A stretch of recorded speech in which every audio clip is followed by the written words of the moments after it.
Oh, it's Mr. McFeely.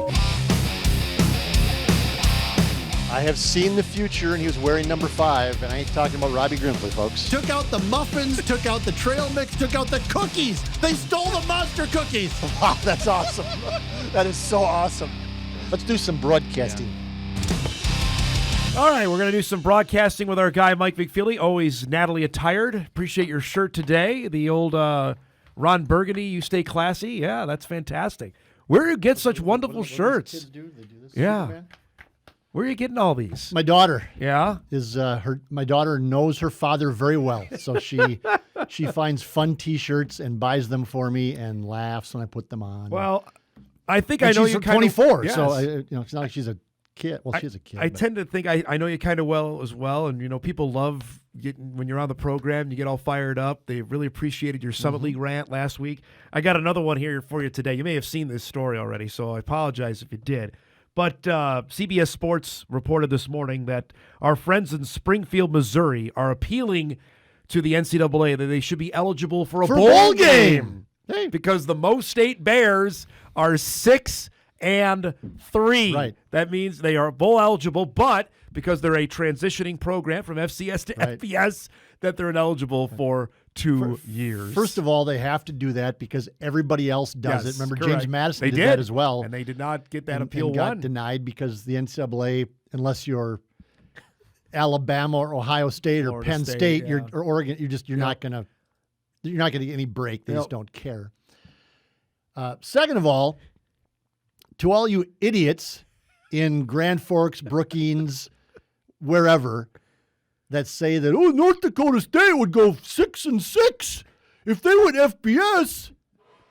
No, if Missouri State can be 6-3, Yepper. and I know it's Conference USA, which is a glorified FCS conference. I was going to say FCS League, yeah. Yeah, Yep. I mean, but it just shows to go you that. Again, this is old news, but North Dakota State would do just fine. The question is, and I'm banging a drum that's not going to happen. I realize that.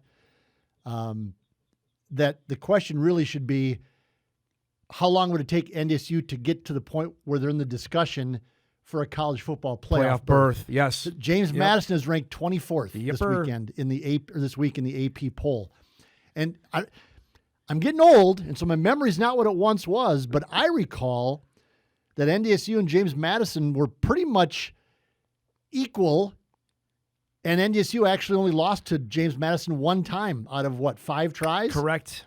In FCS. And so that would tell me that if James Madison, with the resources they put in, the success they've had, the tradition there, if they can be ranked 24th in the country, Yeah. I think maybe NDSU could do that as well. Ah. And I think if NDSU went FBS and had that opportunity, I shouldn't say if they went because it's not their choice, they would like to, that I think that the donations and the checks being written and all these rich people and some of the names we know, some we don't, would get fully behind it Oh, hell yeah. and say, let's do this and let's get in talk with Memphis and South Florida and Boise State, not this year, James Madison, and let's try to get that college football playoff spot because that, my idiot man. friends, would be so much more exciting and so much fresher and so much more cool than, we're going to play in the second round of the FCS playoffs for the 20th consecutive year. And that's great. The NDSU's got a great team this year. Yep. The fans should be excited, even though I don't think they are. The team deserves all the kudos it gets. Tim Palsek deserves all the kudos he gets, and that next paycheck he's going to get somewhere else. Deserves all of those things. Yep. But it's far past time, and the Mountain West are a bunch of idiots. Yeah, well, I was going to say because Mo State has future Mountain West opponent UTEP on the schedule this week. So they're going to win that. Then they play Go Kennesaw, Bears! And then La Tech. They can win 9 games. Yes. Missouri State never won 9 games in FCS football. Nope. Never. And actually, Never. It's just the last couple of years that they've even been any good at all. Petrino's best team in 2021 won 7 that year. Yep. They're going to win 9 Yes. in FBS. FBS. Yes. I mean, I remember back in the day when Lord. Missouri State was 0-10. Yes, that they were horrendous. They did not win a game in the No. Missouri Valley Football Conference, I believe, one of the years that we've covered them. Last year, the Bison and the Jackrabbits blew the doors off this team, and this is the same team that's playing that this was year. Missouri State's best team Right. last year in FCS. In the time I've covered them, and NDSU just absolutely just Right? murdered them. They scored 59 on them. And I think the Jacks did over 50 in Springfield. And so it's, we beat our heads into a brick wall for 100 years. I saw that this morning. And it doesn't matter because it's apparently not going to happen, although I'm holding out hope, but it just, and then, again, to go further down this road is, so there's a chance here, and I think it's a pretty good chance, that the Valley is going to get 6 teams in. It's looking at it. Including a couple of 7 and 5 teams, which some people might say, awesome! Oh, all 4 Dakota schools. And I say, my God, no. Because we got into this last year. It's no longer a national tournament. Nope. It's what's happened is what we talked about last year, is it's the 2 Montana schools. And then last year it was 3 Dakota schools. UND was left out. I think actually UND is the second best Dakota school this year. So it could be 4 Dakota schools. South Dakota State could be left out this year. You're going to have, and this is what it's going to be going forward because look at, I actually spent time yesterday on my day off, you're welcome, going through the possibilities of who might make the playoffs. I know you're going to have Sam Herder on in a bit because he came out with his bracketology. But look at the other leagues. There's nobody. I know. I'm well aware. There's nobody. The SoCon used to be a pretty good FCS league. We've detailed the CAA. Yeah, the CAA teams that left they there. might get 3 because you have to have 24 right, teams. because somebody's got to be in the tournament. At some point, the committee's going to go, you know what? We're just going to have a 21-team tournament this year because that's all the teams that deserve to get in the tournament. I mean, there's nothing left. I mean, or you could have 3 Ivy League teams get in. Yeah. Okay, that's fine for now. I mean, they're probably better than some of the teams in the SoCon and the Southland. I mean, there's just nothing out there. And I don't think it's going to get any better. It's not trending in that direction, no. No. I look at it, like you said, the United Athletic Conference has tried. They're trying to spend money and be better. That's Tarleton's league. That's Abilene there. Well, and if Abilene Christian wouldn't have beaten Tarleton, they're not making they it. wouldn't have got in. Nope. And that's all part of it. Yep. But the only reason they're getting in is they're going to get the auto bid. Correct. Because they have the win over Tarleton. So that's taking up a spot, but there's no other spot. I mean, so Sac State's not going to make it. Nope. They're going to win their last 2 games and finish 8-4, and they've beaten nobody. Nobody. Yeah, Sac State. Northern Arizona is going to finish 8-4, I believe, and they've beaten nobody. Yep. And they're getting beat by teams like Montana State, 55-10. I would say Sac State's best win is Eastern Washington. Right. And they're not a playoff team. Nope. Davis is going to get in. I mean, Davis is going to go get smoked at Bozeman Saturday night, lose by 3 to 4 touchdowns. You think? Right? They're not going to. You're such a vegan apologist. Frankly, Am Montana State's not beating anybody either. No, they're not. The 2 games they had that had decent teams, they lost both of them, and all the rest have been against the Northern Arizonas, Mercyhurst, and the Mercyhursts of the world. They've beaten nobody. They're laying 66 points on teams, but I mean, it's just, and I do think that they're going to end up being the second best team in FCS. You think they're going to win the Brawl of the Wild game? I do. Ooh, that's a road game. That's in Missoula. It is. Okay. The home team has not lost that game in 4. I don't care. Montana. Well, Montana nearly lost to Eastern Washington. Yeah. I think Eastern Washington had 476 yards of offense or something. And they fumbled the ball. And had the ball on the 5-yard line or whatever 5 or 6 yard line. Yep. Going in for the winning score. That's not great. Nope. No. So for the Bison fans freaking out about how they play. Depending on how the brackets turn out, we'll see how it all turns out. I mean, NDSU, if they have to play Youngstown or UND again, I know it's going to be in Fargo, and I know they're going to be, presumably well rested, but, I mean, Youngstown, they couldn't stop the quarterback last time. They could not. Although they outscored them, which is something they couldn't do against UND on Saturday in terms of offense. Let's break. We come back. We'll chat about how the Bison played in the game against UND and look ahead to the final 2 games of the season and how this plays out. The Bison are going to be heavy favorites against Northern Iowa and St. Thomas. We'll do that. More with Mike on the other side of the break. We're back right after this. All right, wrapping up hour one here. Sam Herder going to join us in a couple minutes. Back here with Mike. All right, so we got a bunch of emails. Colpack and I went through them yesterday. We were up at the Shack about the game on Saturday. Give me your 180-foot view of what went down in the game Saturday in Grand Forks. Having a couple of days, I drove down to the Vikings game on Sunday, and took yesterday off and just was kind of thinking about this. And one of the popular narratives is NDSU is vulnerable. Oh, they can't score. They're not that good. They barely won. They barely won. So heard that a couple times. Me being the contrarian that I am, think about this. How many teams can have fewer first downs than penalties? Yep. They had 10 first downs. Yep. And 11 penalties. They were out time of possession like 38-23 or some of whatever the numbers are. Yep. Close to that. But they scored one touchdown. They scored one touchdown. One touchdown. Yep. Their quarterback, who was the Walter Payton favorite, I think he still had by a million miles, his worst game of his very short college action. Just a number of statistics where you go, wow. UND ran 81 plays.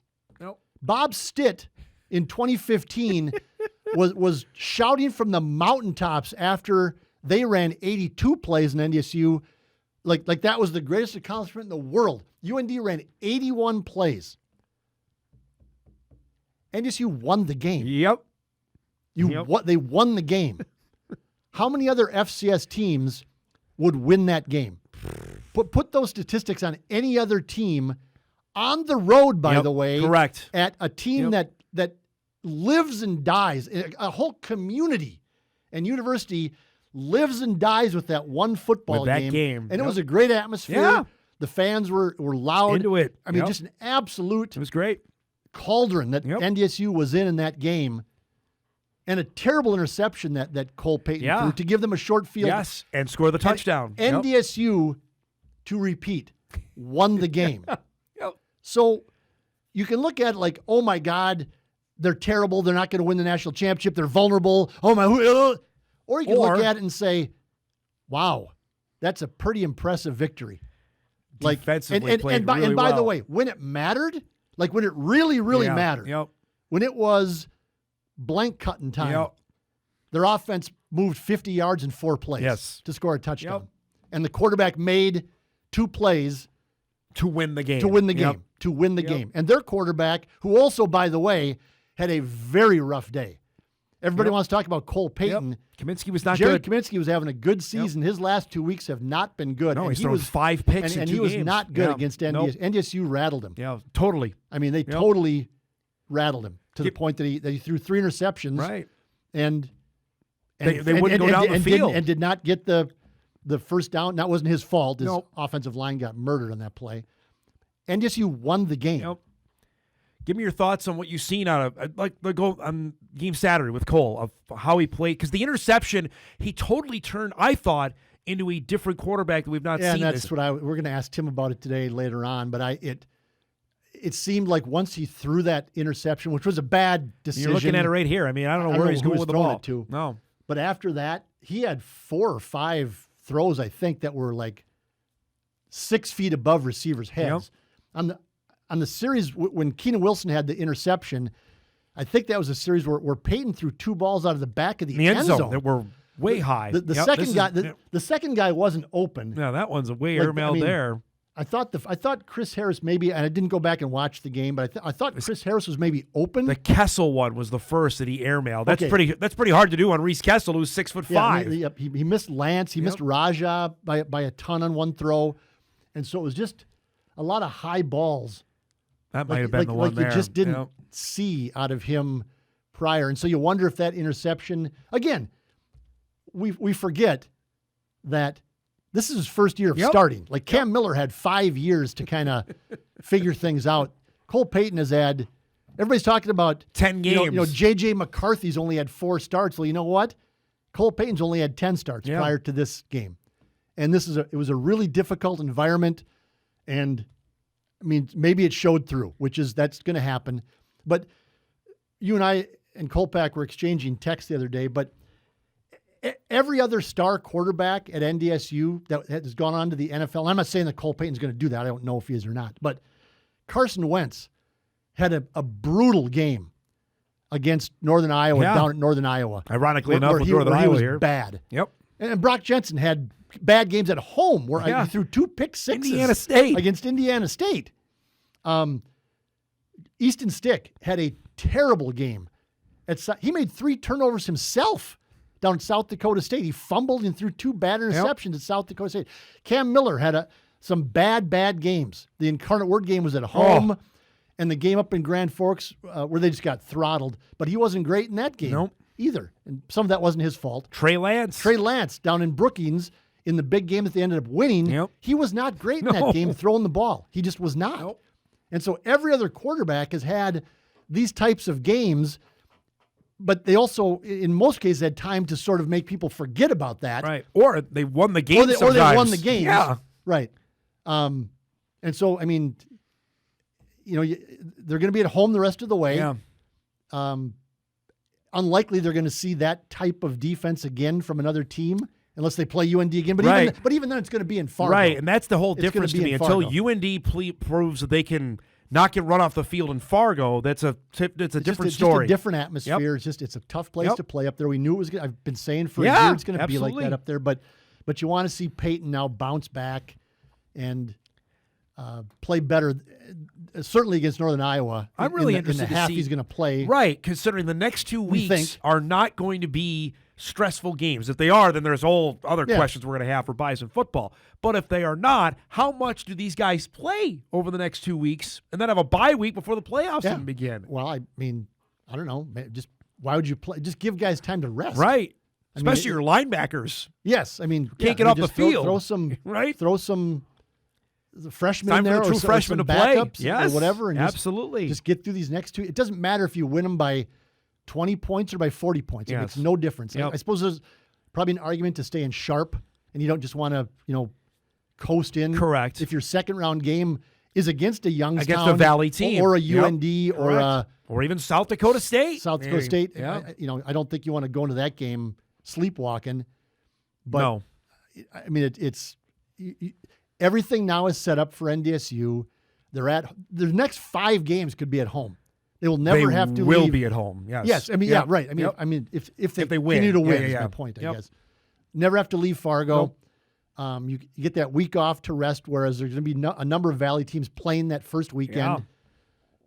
So everything is set up for them, and they still have the best team. Not to steal thunder from your column, is South Dakota State one of those 6 teams in the FCS playoffs? See, I think it's 7-5. If they lose their last 2 and they lose 5 in a row, I don't think they deserve to be in. I don't think so either. Nope. I just don't think so. The committee would be saying they're in because they're South Dakota State. That would be the only way in. Yeah, the only other.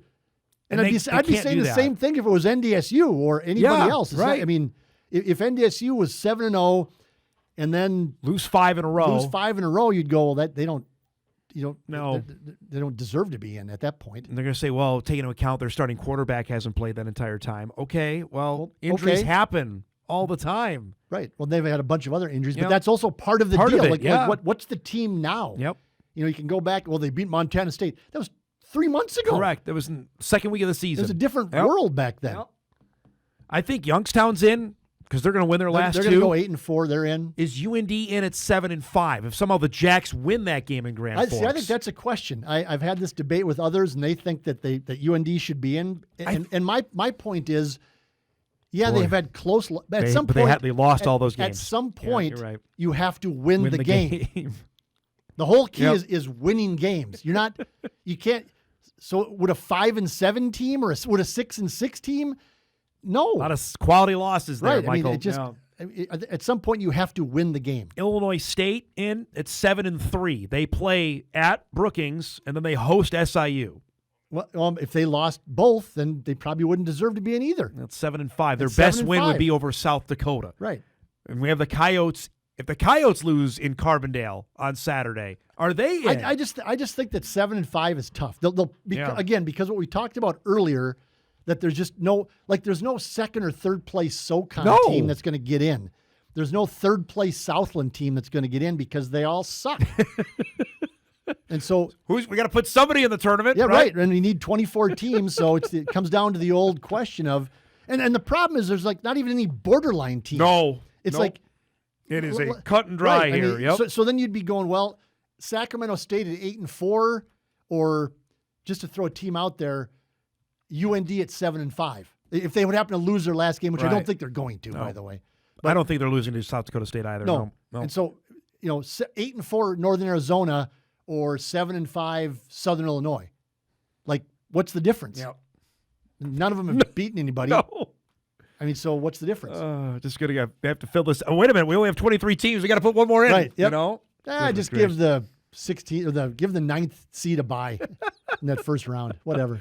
Great to see you, bud. Thanks for coming Yeah. by. We'll talk to you later. Yep. Mike McFeely joins us each and every Tuesday at 9:35. Tim Polisic press conference again coming up 1:30 later today. Stream it on WDAY Plus. We'll break. We come back. Special Tuesday appearance for our guy Sam Herder to go through those FCS playoff scenarios. We'll do that when hour 2 of Hot Mike begins. Right.